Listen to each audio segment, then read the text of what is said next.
মধু নাম, মিঠা নাম, অতি প্রিয় নাম যিশুଙ୍କ নাম। পাপ শাপ করে দূর যিশুଙ୍କ নাম, ସବୁ ভয় করে দূর ମୋ যিশু নাম। প্রিয় শ্ରୋତା ବନ୍ଧୁ, ପ୍ରଭୁ ଶ୍ରୀଖ୍ରୀଷ୍ଟଙ୍କ ମହିମାମୟ ନାମରେ ଆପଣଙ୍କୁ ଶୁଭେଚ୍ଛା। ପବିତ୍ର ବାଇବଲର ଯୌନ ଲିଖିତ ସୁସମାଚାର 17 ଅଧ୍ୟାୟର 7 ପଦରେ ଆମେ ଏହିପରି ପାଠ କରୁ, ତୁମ୍ଭେ ମୋତେ ଯାହା ଯାହା ଦାନ କରିଅଛ ସେହି ସବୁ ଯେ ତୁମ୍ଭଠାରୁ ଉତ୍ପନ୍ନ, ଏହା ସେମାନେ ଏବେ ବୁଝିଅଛନ୍ତି।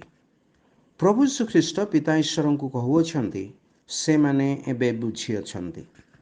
ପିତା ଈଶ୍ୱର ଯେତେବେଳେ ଶିଷ୍ୟମାନଙ୍କ ଆତ୍ମିକ ଚକ୍ଷୁ ଖୋଲିଦେଲେ, ସେମାନେ ବୁଝିଲେ ଯେ ସେ କିଏ ଅଟନ୍ତି।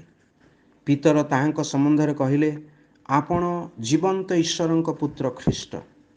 ଶିଷ୍ୟମାନେ ଏହା ବିଶ୍ୱାସ କଲେ ଯେ ପିତା ଈଶ୍ୱରଙ୍କର ଇଚ୍ଛା ପୂରଣ କରିବା ନିମନ୍ତେ ହିଁ ପ୍ରଭୁ ଏହି ଜଗତରେ ଦେହବନ୍ତ ହେଲେ, ଯେପରି ସେ କ୍ରୁଶ ଉପରେ ଆପଣା ମୃତ୍ୟୁ ଦ୍ୱାରା ମନୁଷ୍ୟ ଜାତି ନିମନ୍ତେ ପରିତ୍ରାଣର ମାର୍ଗ ପ୍ରସ୍ତୁତ କରିବେ। ପବିତ୍ର ଶାସ୍ତ୍ରରେ ଲିଖିତ ବାକ୍ୟ ଅନୁସାରେ ପ୍ରଭୁ ଶ୍ରୀଖ୍ରୀଷ୍ଟ ପାପୀ ମନୁଷ୍ୟର ପାପ ବୋଝ ଆପଣା ଉପରେ ବହନ କରି କ୍ରୁଶରେ ବଳିଦାନ ହେଲେ।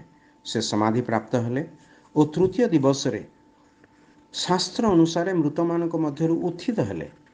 ପ୍ରଭୁ ଶ୍ରୀଖ୍ରୀଷ୍ଟଙ୍କ ସୁସମାଚାର ଶୁଣୁଥିବା ବ୍ୟକ୍ତିମାନଙ୍କର ଆତ୍ମିକ ଆଖି ପିତା ଈଶ୍ୱର ଯେତେବେଳେ ଉନ୍ମୁକ୍ତ କରନ୍ତି, ଅର୍ଥାତ୍ ସେମାନଙ୍କ ବୁଦ୍ଧିରୂପ ଦ୍ୱାର ଖୋଲି ଦିଅନ୍ତି, ସେତେବେଳେ ସେମାନେ ପ୍ରଭୁ ଶ୍ରୀଖ୍ରୀଷ୍ଟଙ୍କୁ ଜ୍ଞାତ ହୁଅନ୍ତି।